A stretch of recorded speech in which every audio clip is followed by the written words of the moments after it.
Assalamualaikum warahmatullahi wabarakatuh. Perkenalkan, saya Indah Nurmawati dengan NIM 858180433.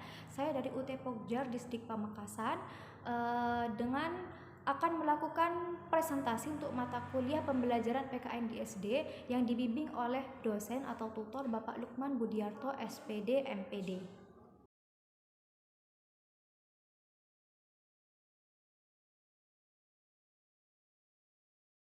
Baik, untuk pertama saya akan mulai dari penjelasan modul 5 tentang konsep HAM dalam UUD 1945. Nah, dimulai dari pengertian HAM terlebih dahulu. Jadi, HAM adalah seperangkat hak dasar yang melekat pada diri manusia yang merupakan anugerah dari Tuhan Yang Maha Esa yang bersifat universal serta tidak dapat dibatasi dan tidak dapat dibagi-bagi. Seperti contohnya adalah ada hak hidup, hak merdeka, hak untuk menjalankan pendidikan, dan lain sebagainya. Baik, yang kedua adalah tentang nilai dasar HAM.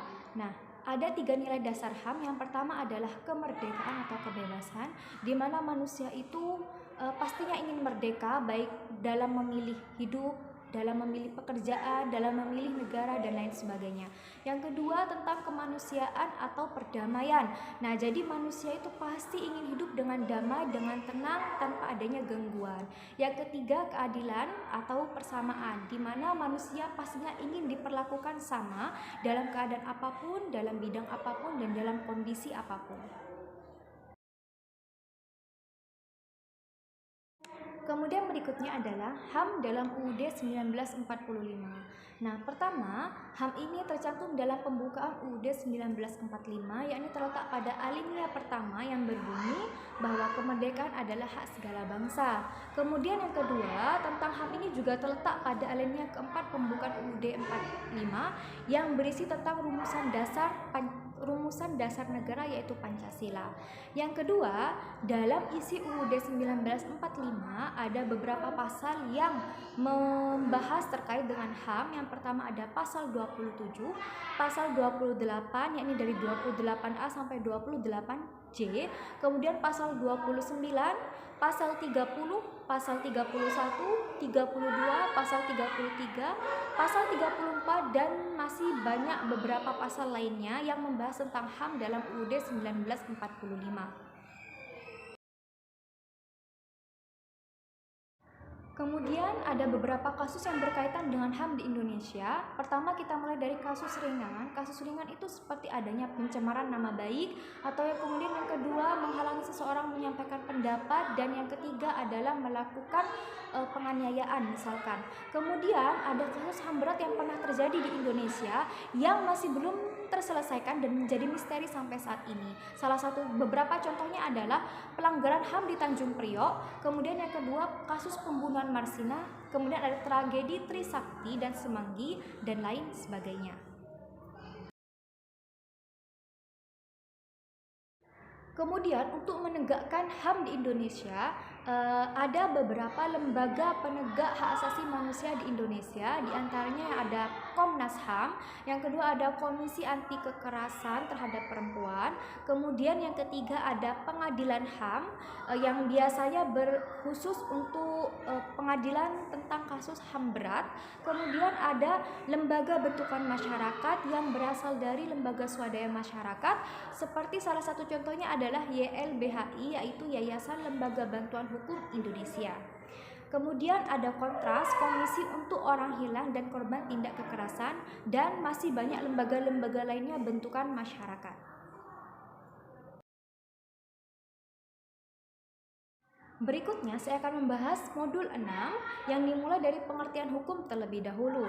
Jadi hukum adalah suatu peraturan yang bersifat memaksa yang mengatur tingkah laku manusia dalam lingkungan masyarakat, di mana hukum ini dibuat oleh badan resmi yang berwajib, dan bagi pelanggar hukum ini pastinya ada sanksi atau hukuman. Berikutnya adalah konsep negara hukum. Jadi, negara hukum adalah negara yang berlandaskan pada hukum dan keadilan bagi rakyatnya. Artinya, segala kewenangan dan tindakan warga negaranya itu diatur atau berlandaskan oleh hukum, termasuk penguasa negara tersebut.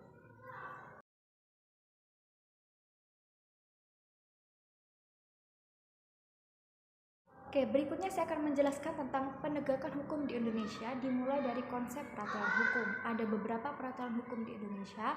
Yang pertama ada norma, di mana norma ini terdiri dari 5. Yang pertama ada norma agama, yang kedua norma kesusilaan, yang ketiga norma kesopanan, yang keempat norma adat atau kebiasaan, dan yang terakhir adalah norma hukum. Nah, di mana di Indonesia itu ada 5 sumber hukum.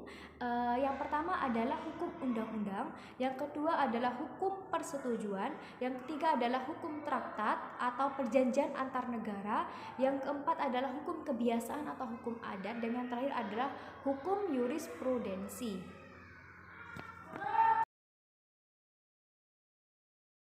Kemudian konsep peraturan hukum yang kedua adalah sanksi. Nah, sanksi ini adalah suatu konsekuensi yang harus diterima bagi warga negara yang melanggar hukum. Nah, jadi pada hukum pidana kita menyebutnya dengan sanksi pidana, pada hukum perdata kita menyebutnya dengan sanksi perdata.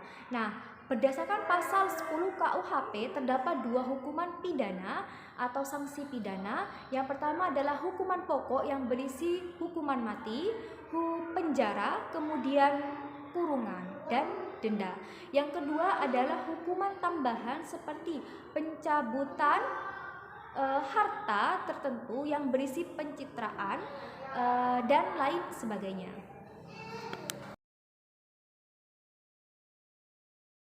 Kemudian konsep peraturan hukum yang ketiga adalah delik, di mana delik adalah suatu perbuatan yang bersifat melawan hukum. Nah, ada beberapa jenis-jenis delik. Yang pertama delik formal, delik material, delik komisi, delik omisi, kemudian delik kesengajaan, keenam delik kelalaian, delik biasa, yang kedelapan delik umum, dan yang terakhir adalah delik khusus.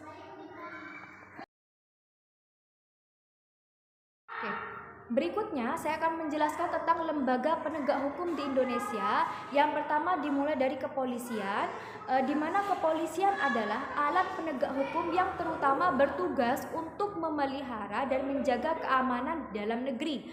Jadi kepolisian ini memiliki 2 tugas. Yang pertama sebagai penyelidik, yang kedua bisa sebagai penyidik. Hal ini sesuai yang tertera dalam pasal 8 pasal 4 UU nomor 8 tahun 1981.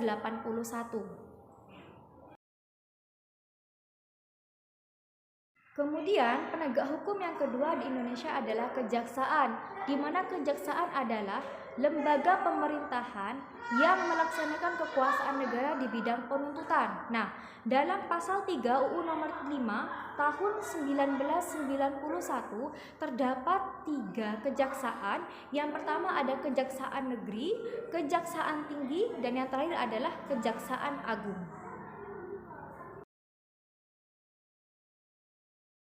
Berikutnya adalah lembaga kehakiman. Kehakiman adalah lembaga yang berwenang untuk mengadili.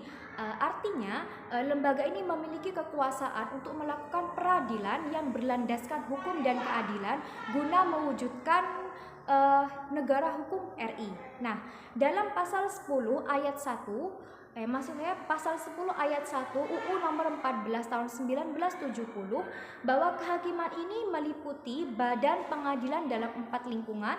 Yang pertama ada peradilan umum, peradilan agama, peradilan militer, dan peradilan tata usaha negara.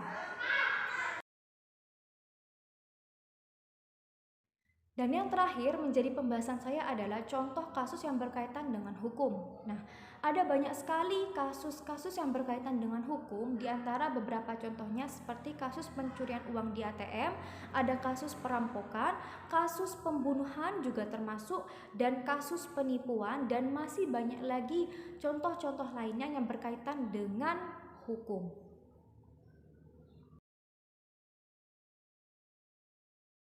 Baiklah, itu saja yang dapat saya sampaikan untuk presentasi saya terkait modul 5 dan modul 6 untuk pembelajaran PKN di SD. Kurang lebihnya saya mohon maaf, semoga ilmunya bermanfaat. Terima kasih. Wassalamualaikum warahmatullahi wabarakatuh.